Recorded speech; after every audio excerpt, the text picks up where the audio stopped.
नमस्कार दोस्तों, आप सभी का स्वागत है मेरे चैनल पे। मेरे चैनल का नाम है बी हैप्पी विद मनीष के दत्त। हम बुक डिस्कस कर रहे हैं द विनिंग एटीट्यूड, जो कि लिखी गई है जेफ केलर द्वारा। आज हम इस बुक का जो चैप्टर डिस्कस करने जा रहे हैं उसका नाम है गिव अप द ग्रजेस।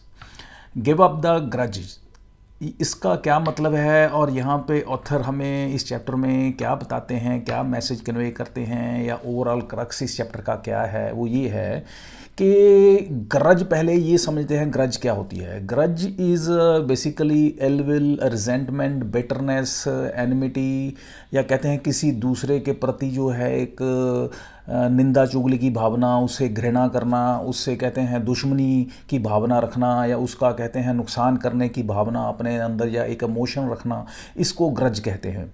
और ये कहते हैं ऑथर, हमें कहते हैं कि आप इसको गिव अप कर दीजिए, इसको छोड़ दीजिए। अब यहाँ पे हमें क्यों छोड़ने के लिए बोलते हैं ग्रज को या ग्रजेस को, वो इसलिए कि क्योंकि कहते हैं अगर आप ये ग्रज को, जो एक इमोशन है, ये बेसिकली पहले समझने वाली बात यह इमोशन है, अगर ये कहते हैं इस इमोशन को आप अंदर रखते हैं तो इसका आपको फ़ायदा नहीं होगा, आपको नुकसान होगा, क्योंकि ये एक नेगेटिव इमोशन है। और इसको रखने का मतलब ये है कि आप अपने अंदर कहते हैं एक तरह से एक सुलगती हुई आग अपने अंदर रख रहे हैं, जिसका नुकसान बाहर वाले किसी को नहीं होगा, रादर आपको होगा, क्योंकि आपने वो आग अपने अंदर ही रखी हुई है। और वो किसको नुकसान करेगी, आप समझ सकते हैं, वो आपको ही नुकसान करेगी। तो ऑथर हमें यहाँ पे मैसेज कन्वे करते हैं, क्रक्स इस पूरे चैप्टर का ये है कि आपने इस जो इमोशन है ग्रज का, या कहते हैं इल विल का, और नेगेटिव इमोशन जो एनिमिटी का है, बिटरनेस का है, कड़वाहट का है, इल विल का है, वो आपने छोड़ना है, उसको गिव अप करना है।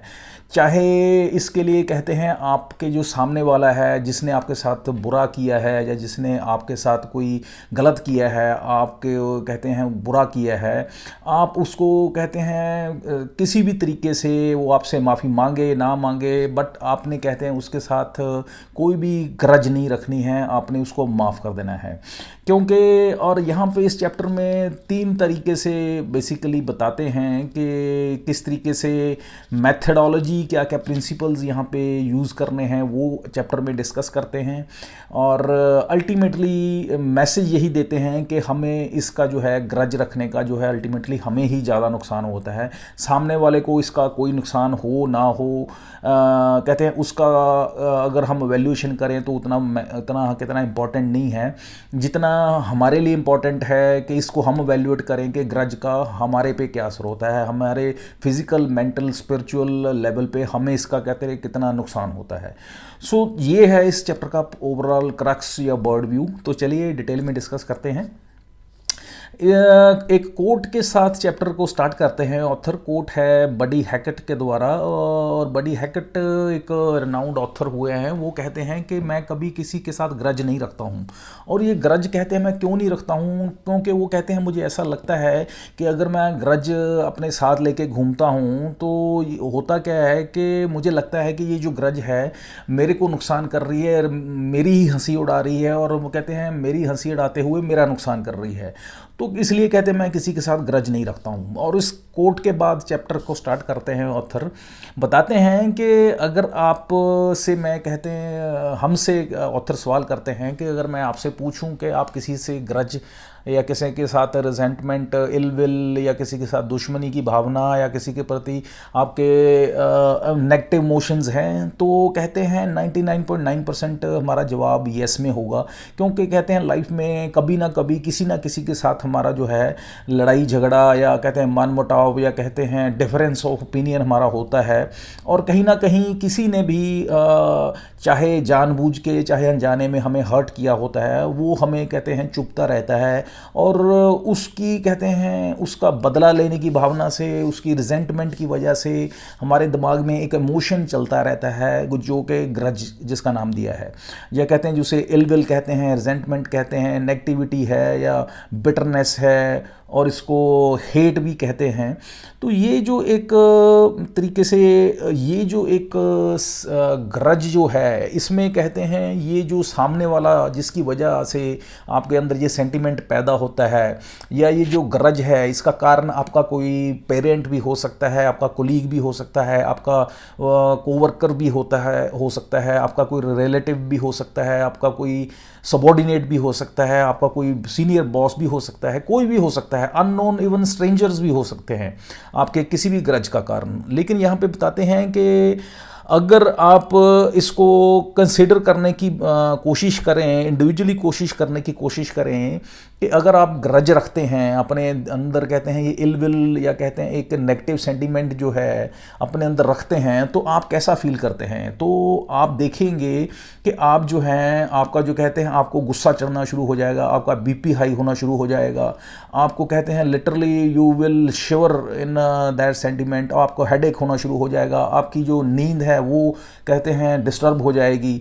तो अल्टीमेटली कहते हैं अगर हम देखें ये जो ग्रज है उसका हमारे पे क्या इम्पैक्ट पड़ता है, तो हम इस नतीजे पे पहुंचते हैं कि ये जो ग्रज है हमें ही इसका जो है इल इफेक्ट होता है हमारे बॉडी पे, हमारे फिजिकली, मेंटली, स्पिरिचुअली, हर लेवल पे कहते हैं इसका जो है नेगेटिव इम्पैक्ट पड़ता है। तो अब बात आती है कि ये फिर हमको ये सब कुछ पता है कि ये ग्रज रखने का हमें नुकसान होता है, फिर भी हम रखते हैं इसको। और इसको रखने का कारण यही होता है कि हमें किसी ना किसी सामने वाले इंसान ने हमें डायरेक्टली और इनडायरेक्टली, इंटेंशनली और अनइंटेंशनली जो है हमें हर्ट किया होता है। अब वो हर्ट करने के बाद हमारे अंदर ये जो सेंटीमेंट जो है पैदा होता है ग्रज का।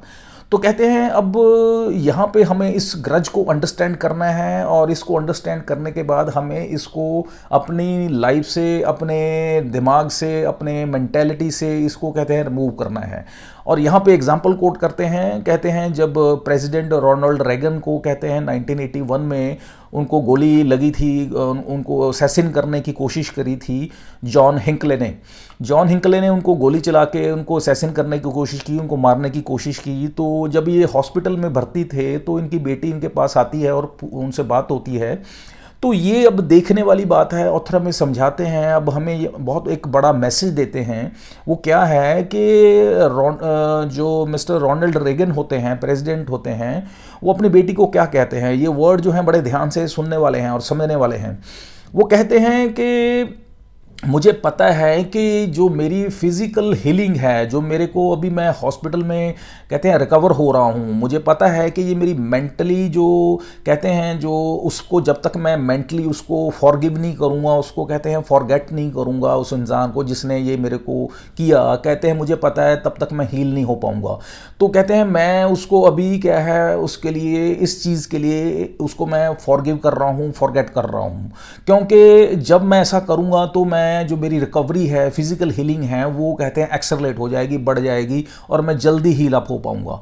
तो ये हमारे लिए एक बहुत बड़ा मैसेज है कि किस तरीके से जो बड़े सो कॉल्ड रिनाउंड पर्सनैलिटीज़ होती हैं, दिग्गज होते हैं, जो वेल नोन पर्सनैलिटीज़ होती हैं, वो अपनी लाइफ में कितने बैलेंस्ड होते हैं, और किस तरीके से जो लोग उनके साथ बुरा व्यवहार भी करते हैं, इन स्पाइट ऑफ दैट वो उनकी रिएक्शंस क्या होती हैं, और वो किस तरह से लोगों की रिजेंटमेंट या लोगों की जो उन पे एक्शन करते हैं उन पे कहते हैं रिएक्शन इनका क्या होता है।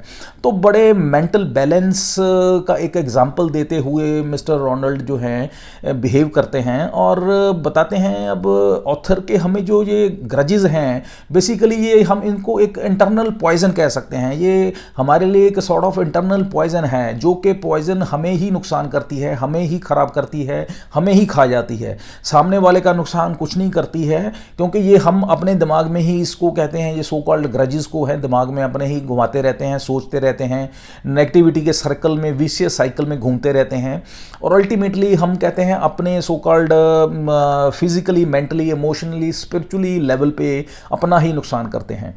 तो अब बात यहाँ पे आती है कि हम अपने आप को काम, पीसफुल, सेरेनिटी के साथ कहते हैं फिर कैसे जी सकते हैं, और ये जो ग्रजेस हैं हमारे अंदर, इनको कैसे हम दूर कर सकते हैं या इससे कैसे हम पीछा छुड़ा सकते हैं। तो कहते हैं अब बात आती है कि यहाँ पे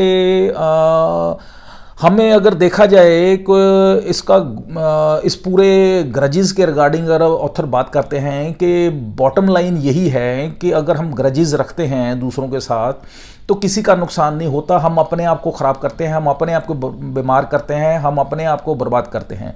तो हमें इस चीज़ को समझना है और इस so called negative emotion grudge के जो है इससे बाहर आना है, इसको रिमूव करना है, इससे क्विट करना है। अब इसको कैसे करना है और क्या प्रोसेसेस फॉलो करने हैं, क्या फंडामेंटल्स मेथोडोलॉजीज को फॉलो करना है, उसको आगे हम ऑथर डिस्कस करते हैं। उसमें सबसे पहला है let it go. Let it go का मतलब है कि आप इसको जाने दीजिए। आपके साथ किसी ने बुरा किया, आपके साथ किसी ने बुरा व्यवहार किया कहते हैं, तो आप उसको भूल जाइए, उसको माफ़ कर दीजिए, उसको फॉरगेट कर दीजिए। तो अब यहाँ पे बात आती है कि ये कैसे पॉसिबल होगा। कहते हैं कि जब आपके साथ किसी ने बुरा किया हो, आपके साथ किसी ने कहते हैं इतना आपके साथ एक तरह से बुरा आपके साथ व्यवहार किया, तब आपके साथ एक एज ए ह्यूमन बीइंग बहुत मुश्किल होता है कि आप उसको माफ़ कर पाएँ। लेकिन यहाँ पे हमें बताते हैं कि आपको यही आपके पास एक ऑप्शन है कि आप उस इंसान को माफ़ कर दें, क्योंकि इससे होगा क्या कि जब आप उस इंसान को माफ़ करते हैं, आप उस चीज़ को लेट गो करते हैं, आप उसको भूलने की कोशिश करते हैं या भूलते हैं, तो आपके दिमाग में ये जो एक मेंटल ब्लॉक बन जाता है ग्रज की वजह से, आप उससे छुटकारा हो जाता है। और उससे जैसे ही छुटकारा होता है, आपके जो mental, physical, spiritual, emotional level पे जो आपको नुकसान हो रहा होता है या होना होता है, आप उससे बच जाते हैं। तो अब यहाँ पे बताते हैं कि इसको करने के लिए, ये जो लेट इट गो करने के लिए सबसे पहले कुछ स्टेप्स आपको फॉलो करने पड़ेंगे। वो स्टेप्स क्या हैं? उसमें पहला स्टेप है that is a make a list. कहते हैं आप सबसे पहले क्या करना है, आपको इसके लिए आपको एक लिस्ट तैयार करनी है। लिस्ट किसकी तैयार करनी है? उन सभी लोगों की लिस्ट तैयार करनी है जिन्होंने आपके साथ कभी ना कभी लाइफ में बुरा किया है। और ये लिस्ट आपकी कहते हैं पूरी एग्जॉस्टिव होनी चाहिए, कहते हैं पूरी होनी चाहिए। वो सभी लोगों की होनी चाहिए जो भी लाइफ में आप सोच सकते हैं, जिनको भी आप याद कर सकते हैं। कहते हैं वो बचपन तक भी हो सकता है कि आप बचपन में भी आपके साथ किसी ने बुरा किया, उनको भी कहते हैं वो पूरी एग्जॉस्टिव कहते हैं लेंथी लिस्ट बनाने की कोशिश कीजिए। वो लिस्ट को बनाइए और लिस्ट को बनाने के बाद उसमें से फिर कहते हैं जो उस इंसान को कहते चुनिए, उस इंसान को सेलेक्ट कीजिए जिसने आपको सबसे ज़्यादा आपके साथ बुरा किया हो। तो ये पहला स्टेप है। सेकेंड स्टेप इसमें क्या है? Identify the benefits of holding your grudges. कहते हैं अब आपने सेकेंड स्टेप में क्या करना है, आपने अपने अंदर ये जो नेगेटिव इमोशन ग्रज का है, या कहते हैं एक तरह से इल विल का है, एक नेगेटिविटी का जो एक, या कहते हैं बदले की भावना का जो एक अपने अंदर सेंटिमेंट पैदा किया है उस इंसान के प्रति जिसने आपके साथ बुरा किया, तो आप इसके बारे में सोचिए। अब ये ग्रज आपके अंदर है तो इसका आपको बेनिफिट क्या हो रहा है, आप इसके इस सेंटिमेंट के साथ आपको मिल क्या रहा है। तो यहाँ पे अब जब आप ऑनेस्टली इसको एनालाइज करेंगे तो आप देखेंगे कि इसका आपको अल्टीमेटली फ़ायदा कुछ नहीं हो रहा है, और अल्टीमेटली आप अपने आप को पाएंगे कि आप अपने अंदर ही अंदर कहते हैं घुट रहे हैं, अपने आप को अंदर ही अंदर सुलगा रहे हैं, आप अपने को अंदर ही अंदर कहते हैं ख़त्म कर रहे हैं। तो नट शेल में कहते हैं कि आपको इसका कोई बेनिफिट नहीं होता है। अल्टीमेटली इन नट शेल कहते हैं इसका कोई बेनिफिट नहीं है, रादर आपको नुकसान ही नजर आएंगे। Third point is forget about the right and wrong. कहते हैं कि अब थर्ड पॉइंट में ऑथर बताते हैं कि आप इस चीज़ को कहते हैं एनालिटिकली सोचना, कहते हैं दिमाग में ये कहते हैं प्लस माइनस करना, कहते हैं कम ज़्यादा, क्या हुआ मेरे साथ, अच्छा हुआ, बुरा हुआ, क्या हुआ, कब हुआ, कैसे हुआ। कहते हैं आप इन सब को छोड़ दीजिए, कहते हैं इन चीज़ों में कुछ नहीं पड़ा। आपको क्या करना है, आपने सिर्फ और सिर्फ क्या करना है, आपने इस चीज़ को क्विट करना है। आपने आपके साथ सही क्यों हुआ, आपके साथ गलत क्यों हुआ, आपके साथ ऐसा क्यों हुआ, वैसा क्यों नहीं हुआ। तो कहते हैं ये बेसिकली हमारी ईगो जो है हमें इस चक्कर में उलझाने की कोशिश करती है, और हमारे अंदर ये जो नेगेटिव इमोशन है ग्रज का, उसको पैदा करने की कोशिश करती है, और हमें इस चीज़ से बचना है। और किसी भी हालत में हमने इस जोड़ तोड़ में नहीं पड़ना है कि हमारे साथ क्या अच्छा हुआ, क्या हमारे साथ बुरा हुआ, क्यों हुआ, कैसे हुआ, कब हुआ। हमने इन चीज़ों में नहीं पड़ना है। We have to forget about it कि हमारे साथ क्या अच्छा हुआ, क्या बुरा हुआ। और हमें क्या करना है, और जो किसी तरीके से भी हमने आर्गुमेंट में नहीं पड़ना है सामने वाले के साथ, और ना ही हमने कोई भी आर्गुमेंट करते हुए उस आर्गुमेंट को जीतने की कोशिश करनी है, क्योंकि ये एक फैक्ट है, प्रूवन फैक्ट है कि हम जब किसी के साथ आर्गुमेंट करते हैं तो कभी भी हम आर्गुमेंट को जीत नहीं सकते हैं। तो हमें एट एनी कॉस्ट आर्गुमेंट्स को अवॉइड करना चाहिए लाइफ में। Next step is don't set conditions. कहते हैं आप कभी भी, नेक्स्ट स्टेप में बताते हैं ऑथर के, कभी भी आप कंडीशंस मत रखिए। कंडीशंस इसमें रखने का मतलब ऑथर ये समझाना चाहते हैं कि अब आप ग्रज को जब खत्म करना चाहते हैं सामने वाले के साथ, आप कंडीशन मत रखिए कि पहल वो करे या मैं करूं, मैं क्यों करूं, उसको करनी चाहिए क्योंकि उसने मेरे साथ गलत किया तो उसको माफी मांगनी चाहिए एंड ऑल दैट। तो कहते हैं इस तरह की कोई कंडीशन मत रखिए, क्योंकि ये जो कंडीशन रखना का मतलब है कि आपकी ईगो आपको एक तरह से उकसा रही है कि मैं झुकूंगा नहीं। कहते आपने ये माइंडसेट नहीं रखना है, आपने अपनी ईगो को अपने पे हावी नहीं होने देना है, आपने ये कंडीशन में नहीं पड़ना है, रादर आपने को इनिशिएट करना है, आपने अपनी तरफ से इनिशिएट करना है, और अपने तरफ से इनिशिएट करते हुए अपनी ग्रज को कहते हैं साइड पे रखते हुए, भूलने की कोशिश करते हुए सामने वाले को क्या करना है, माफ करना है। ये सबसे बड़ा इंपॉर्टेंट है। और नेक्स्ट स्टेप जो है that is go directly to the source. कहते हैं अब, कहते हैं सामने वालों को जो जिसके साथ आपकी ग्रज है तो आपने क्या करना है, उसको कहते हैं आपने जितना पॉसिबल हो सके उसको कहते हैं आपने डायरेक्ट अप्रोच करने की कोशिश करनी है। क्योंकि डायरेक्ट अप्रोच करने से बेनिफिट ये होगा कि आपका जो है सॉर्ट ऑफ जो एक मिस कम्युनिकेशन होने के चांसेस, या कहते हैं किसी और तरह की जो मिस इंटरप्रिटेशन होने के चांसेस वो ख़त्म हो जाते हैं। जब आप 1 to 1 या कहते हैं फेस टू फेस उस पर्सन के साथ जिसके साथ आपकी ग्रज है, आप उसको मिलते हैं और उसके साथ बैठ के ये बात करते हैं कि जो भी हुआ उसको मैं भूलता हूँ और जो भी हुआ उसको मैं समाप्त करता हूँ, उसको कहते हैं चैप्टर को क्लोज करता हूँ, अब मेरी कोई ग्रज नहीं है, I am just moving ahead without keeping any grudge with you. तो कहते हैं इस तरीके से आपको सामने वाले को बताना है और आगे मूव ऑन करना है। ये आपको बोलिए बहुत इंपॉर्टेंट है। और अगर इन केस कहते हैं वो इंसान जिसके साथ आपकी ग्रज है अब वो ड्यू टू सम रीजन इस दुनिया में अब नहीं है, तो कहते हैं आपने क्या करना है, आपने एक लेटर लिखना है, उसमें अपनी एक तरह से उसको माफ करना है, अपनी ग्रज को दूर करना है और उस लेटर को कहते हैं डिस्कार्ड कर देना है, दैट्स इट। तो ये एक तरीका, एक कहते हैं मेथडोलॉजी फॉलो करने के लिए ऑथर में बताते हैं कि कैसे हम ये जो ग्रज को क्या है इसको दूर कर सकते हैं, इसको अवॉइड कर सकते हैं, इसको क्विट कर सकते हैं। अब आगे चलते हैं कि कहते हैं अगर आप देखें कि जब हम लोगों के साथ कहते हैं कम्युनिकेट करते हैं तो कम्युनिकेशन में क्या होता है, कई बार हमारी जो कम्युनिकेशन है वो प्रॉपर नहीं हो पाती, या कहते हैं कम्युनिकेशन में जो होता है कि वो एक तरह से हमारा जो हम जो कहना चाहते हैं वो प्रॉपरली मैसेज जिस तरह से बताना चाहते हैं या कन्वे करना चाहते हैं वो नहीं कन्वे होता है। तो वहाँ पे कहते हैं एक तरह से कम्युनिकेशन गैप हो जाता है या कहें मिस इंटरप्रिटेशन हो जाती है। तो उस चीज़ को अवॉइड करने के लिए यहाँ पे कहते हैं आपका उस पर्सन के साथ जिसके साथ आपकी ग्रज है उसके साथ फेस टू फेस इंटरेक्शन होना वो सबसे ज़्यादा इम्पॉर्टेंट है, और वो कहते हैं अगर होता है वो सबसे बेस्ट ऑप्शन होती है आपका इस ग्रज से बाहर आने के लिए। नेक्स्ट जो एक सेकंड वे आउट बताते हैं that is internal release. Author यहाँ पे अब इंटरनल रिलीज एक अनदर मेथडोलॉजी हमारे साथ शेयर करते हैं ग्रजेस को ख़त्म करने के लिए दूसरों के साथ। अब ये इंटरनल रिलीज में क्या होता है, इसमें कहते हैं कि अगर आप सामने वाले को जिसके साथ आपकी ग्रज है उसको आप डायरेक्टली नहीं मिल सकते हैं ड्यू टू XYZ रीज़न, तो कहते हैं आप अपने मन में ही कहते हैं एक मेथडोलॉजी, एक प्रिंसिपल को फॉलो कर सकते हैं। इसको फॉलो करके वो ग्रज जो है उस पर्सन के साथ अपने आप ही अपने अंदर ही सोच के वो दूर कर सकते हैं। उसके लिए आपको क्या करना होगा, उसके लिए 3-4 स्टेप हैं, वो क्या हैं वो फॉलो करने के लिए वो ऑथर बोलते हैं। फर्स्ट ऑफ ऑल कहते हैं कि consider the background of that person. अब बताते हैं ऑथर के, जब किसी के साथ हमारी ग्रज होती है तो क्या होता है कि हमें पता नहीं होता है कि उस इंसान की जो है पेरेंटिंग कैसी हुई है, उसकी बैकग्राउंड क्या है, उसने ऐसा बिहेव क्यों किया, उसके पीछे क्या कारण था, उसका माइंडसेट क्या था, उसके सर्कमस्टांसिस क्या थे।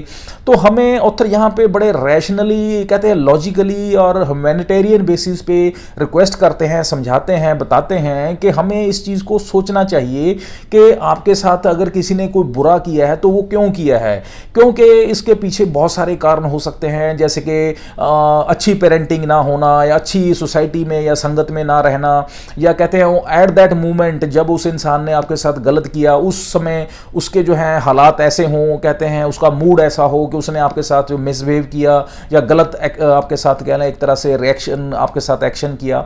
तो कहते हैं आपको ये सारी चीज़ों को कंसिडर करना है, और कंसिडर करते हुए आपको पता चलेगा कि उसके पीछे कारण क्या था, कि उस इंसान ने आपके साथ बदतमीजी या मिसबिहेव या उस तरह से एक्ट क्यों किया। अब एग्जांपल यहाँ पे जैसे प्रेसिडेंट रोनाल्ड रेगन की देते हैं, यहाँ पे वो अपनी बेटी को क्या बताते हैं, अब बड़े ध्यान से सुनने और समझने वाली बात है। यहाँ पे बताते हैं मिस्टर रेगन अपनी बेटी को बताते हैं कि मैं उस जॉन हेंकले को जिन्होंने उनको गोली मारी थी, कहते मैं उसको माफ़ करता हूँ। मैं उसको माफ़ किस लिए करता हूँ, और माफ़ नहीं रहा तो मुझे उस पर तरस आता है। वो किस लिए कहते हैं, क्योंकि मुझे लगता है कि वो मिसगाइडेड था, उसने वो खुद नहीं किया, उसको कहते हैं उसके हालात ऐसे थे, या उसको सोकार्ड उसकी कंपनी ऐसी थी, या उसको कहते हैं उसका ब्रेन वॉश किया गया था, तो इसलिए उसने बिहेव किया। उसने खुद नहीं किया, उसे करवाया गया है। अब यहाँ पे बहुत बड़ा फर्क पड़ता है कि एक चीज़ जो है आप खुद करते हैं, एक जो आपसे करवाई जाती है।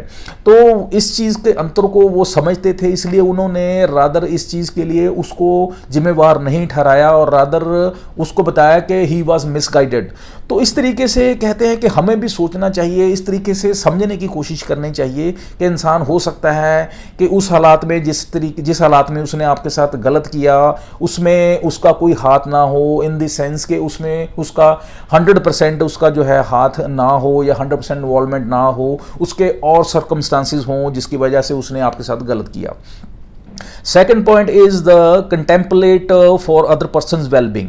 यहाँ पे ये पॉइंट जो है बहुत एक अच्छा पॉइंट है, बहुत ही कहते हैं एक हमारे लिए टचिंग पॉइंट है, इंस्पायरिंग पॉइंट है, बहुत एज ए ह्यूमन बीइंग हमारे लिए बहुत अच्छा एक मैसेज देते हैं। ऑथर बताते हैं कि जो इंसान ने आपके साथ गलत किया, आपके साथ बुरा किया, को कहते हैं एज ए ह्यूमन बीइंग हमारा फ़र्ज बनता है, अगर हम उसके साथ ग्रज दूर करना चाहते हैं, इल विल दूर करना चाहते हैं, और बुरी इंटेंशन को दूर करना चाहते हैं, तो कहते हैं आप एक काम करिए, कहते हैं आप उस इंसान को आशीर्वाद देना शुरू करें, उसको गुड विशेस देना शुरू करें, उसके बारे में अच्छा सोचना शुरू करें, उसको ब्लेस करें।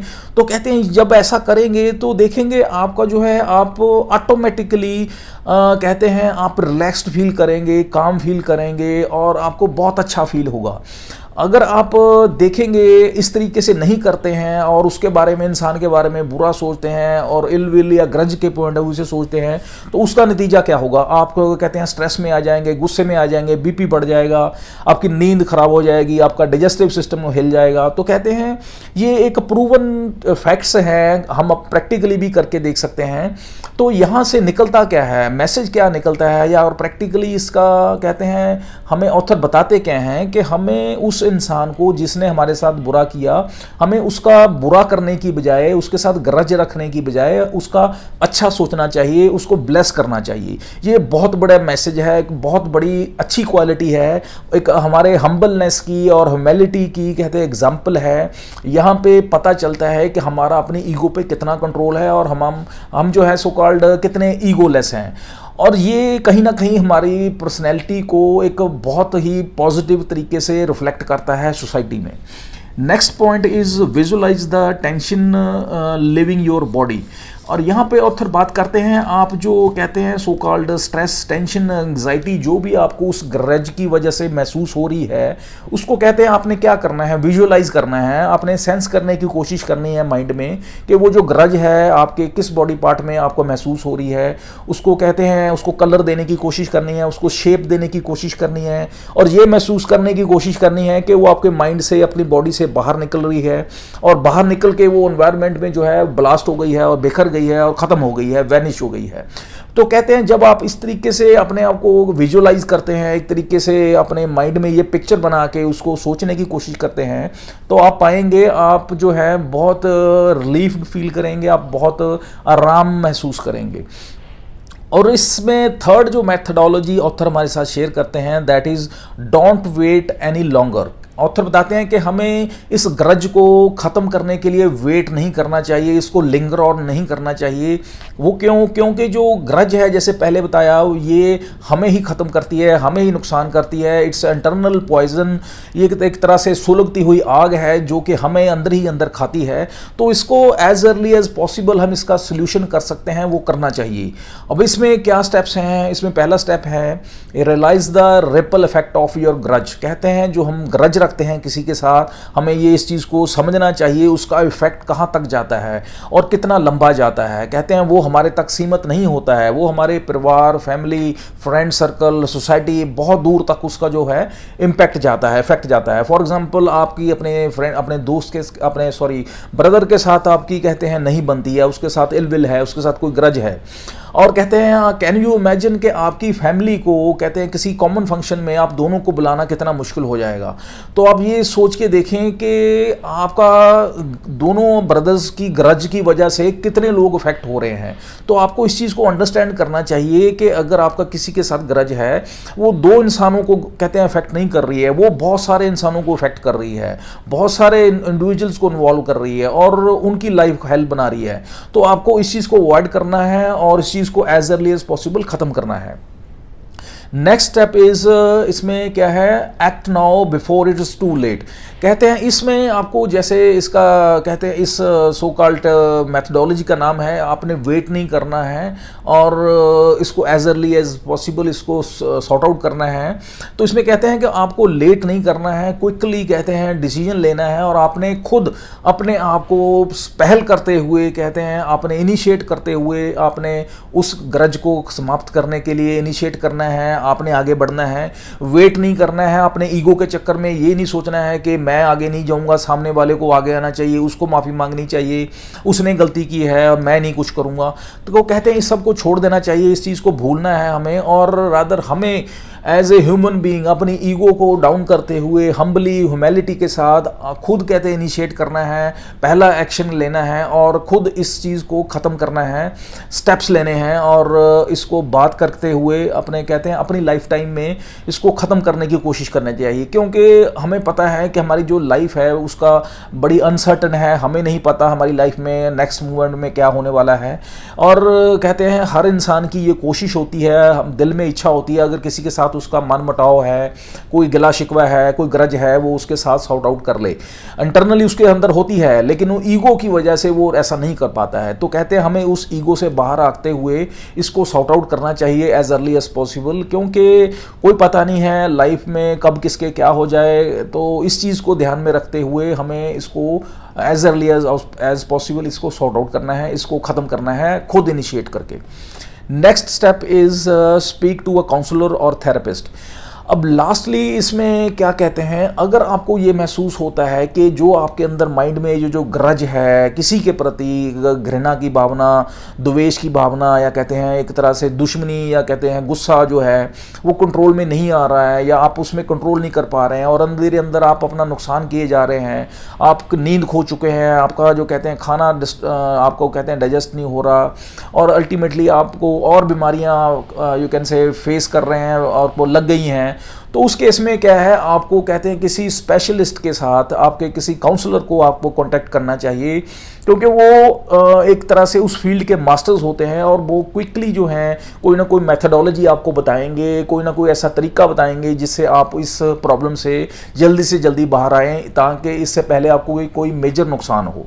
तो ये जो है ओवरऑल इस चैप्टर को इस तरीके से ऑथर फाइनली हमें कंक्लूड करते हैं, मैसेज देते हैं कि हमें करना क्या है। करना ये है कि जैसे पहले बताया कि ग्रज जो है ये अल्टीमेटली सुइसाइडल है, हमारे लिए सुइसाइडल है, एक कहते हैं ऐसी सुलग दी हुई आग है जिसका नुकसान हमें ही होता है, किसी को नहीं होता है। तो इस चीज़ को ध्यान में रखते हुए हमें जो है ये अपनी नेगेटिव फीलिंग्स को कहते हैं या ग्रज लिस्ट को ध्यान में रखते हुए लोगों को जो हम सोचते हैं जिन्होंने हमारे साथ बुरा किया उनको कहते हैं माफ़ करना है, मेंटली भी माफ़ करना है और फिजिकली भी माफ़ करना है। और इस तरीके से जो है अपने ईगो को डाउन करते हुए हम्बली कहते हैं और ह्यूमिलिटी के साथ अपनी लाइफ में ये जो ग्रजेस को धीरे धीरे समाप्त करना है। ताकि ये सारा कुछ किस लिए कर रहे हैं, ये कहते हैं ध्यान में रखने वाली बात है कि हम दूसरों के लिए बाद में कर रहे हैं, हम खुद के लिए पहले कर रहे हैं। इस ग्रज का जो फायदा है, ग्रज को खत्म करने का, समाप्त करने का फायदा किसको सबसे ज़्यादा है, हमें ज़्यादा है। तो इसलिए हमें इस सो कॉल्ड एक बीमारी को रादर ऑथर कहते हैं, हमें इससे छुटकारा पाना है, क्योंकि ये बीमारी हमें ही ले बैठेगी, हमें ही ख़त्म कर देगी। हमें इस चीज़ को अंडरस्टैंड करना है। और अल्टीमेटली ऑथर हमें इसी के साथ चैप्टर को कंक्लूड करते हैं कि आपको सबसे पहले और अभी राइट नो क्या करना है, आपको ये ग्रजेस कहते हैं स्टार्ट करनी है। और कब से करनी है, कहते हैं आज से ही शुरू करना है। Right from today and right from right now itself. So this is all about this whole chapter, give up the grudge. बहुत अच्छा चैप्टर, बहुत अच्छा मैसेज ऑथर यहाँ पे देते हैं कि किस तरीके से हमें लाइफ में अपने को एक तरीके से इस नेगेटिव ट्रेट से बाहर आना है, अपने आप को कहते हैं ब्रॉड माइंडेड बनना है और खुशी के साथ जीना है और खुशियाँ बांटनी है। So that's all about this chapter. उम्मीद करता हूँ कि बहुत अच्छी लर्निंग हमें इस चैप्टर में से जेफ केलर दे पाए हैं। और नेक्स्ट वीडियो में हम जो चैप्टर या कहते हैं कॉन्सेप्ट डिस्कस करेंगे, that is conformity holding you back. तब तक के लिए आज्ञा दीजिए। Have a nice day, thank you, bye.